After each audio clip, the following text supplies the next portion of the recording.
No, you have Anthony Richardson to the Colts at number 4.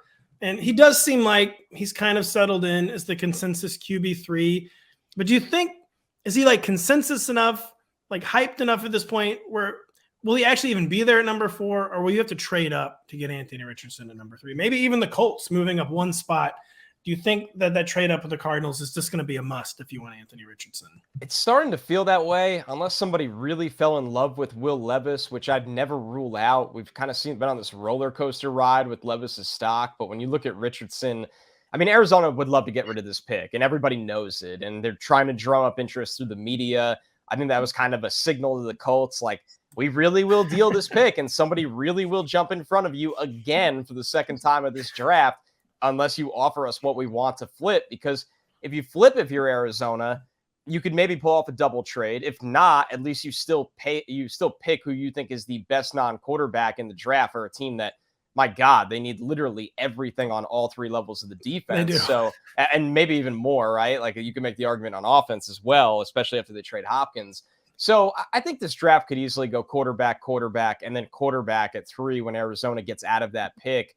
It's just a matter of how far back they're willing to go, who jumps up. But if you're making that move, right, you would think it's for somebody with tantalizing tools. And I'm not saying that Will Levis doesn't have traits, but Richardson is unique, right? Whether it's his size, I think his rushing really dictates his floor, his deep throwing. He's a guy that likes to play that style of he could change the game on any play, but the consistency is not there because mechanically he just doesn't operate consistently at the short area of the field, which is very odd how impressive of a deep thrower he is. But then you look at simple short throws where his base is not set and he just can't really accurately deliver the football. Or not to interrupt you, that was Drew Lock. He was like the most accurate deep ball thrower ever at Missouri and could never, ever hit a short pass. No, I mean, it happens with quarterback prospects every year. Now, what's nice about Richardson is he could probably rip off 700 to 800 rushing yards in you for a year. So while you're waiting, and this was a big thing that I did like about Lamar Jackson, and Lamar has a slender frame. Richardson can run through any NFL defender.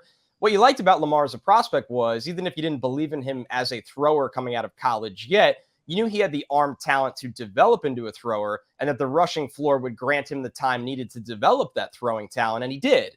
And with Richardson, that rushing floor and deep throwing will buy him enough time to properly develop at the NFL level where he's got a shot to figure out the rest. So I think that's why Richardson should go after the other 2 quarterbacks, because I do think his floor is not discussed enough. It's just, guys, when we talk about floor, it's like, can you throw a 5-yard check down when you need to? But running is a big part of the floor as well in this game. And I think that's what a lot of people will really like and sell themselves on with Anthony Richardson. I mean, Jalen Hurts came into the NFL not nearly as bad of a thrower, but his first season as a thrower was pretty. It needed work. Yeah, and if he could not run, he would have gotten killed so many times. And it's what we're seeing with Fields. Their offense wasn't good, but imagine if he wasn't rushing for a literal 100 yards a game in big stretches. He wouldn't get to develop, right? It's what you said. It's not that you see him as we're going to get 1,000 yards. And if he passes for 8 touchdowns, we've won. It's that the 1,000 yards as I almost called him freshman or sophomore, as a first or second year quarterback, that is what allows you. And it allowed Hurts, who is now legitimately, he was one of the, I think he's so underrated how good of a thrower he was last year, but it allowed him, it bought him time to get there. And a smart coach will be able to scheme, especially efficient rushing out of him. Where's Shane Steichen from? I mean, he just coached Jalen Hurts. It just all really makes a lot of sense for both parties. I think Richardson, it matters where he goes a lot. And Indianapolis is actually one that I would feel pretty confident in. So Connor, I'll put you on the spot. The night 1 of the draft is April 27th. What are the odds on April 28th that Anthony Richardson, either at number 3 or number 4, is a Colt? Where would you put the odds of that? Man, the reason why I'm hesitant is because Ballard operates in such a stubborn manner that I'm not convinced he'll move to 3. And I think someone will, whether it's Tennessee. I mean, there's a lot of very interesting teams that could come up into that spot. I'll put it at 40%. Which is pretty high. That's pretty high. Yeah. But I still have the fear of Ballard being I'm not giving up picks to move one spot. And that's not what the conversation is about. The conversation should be about, I'm giving up picks to secure my guy.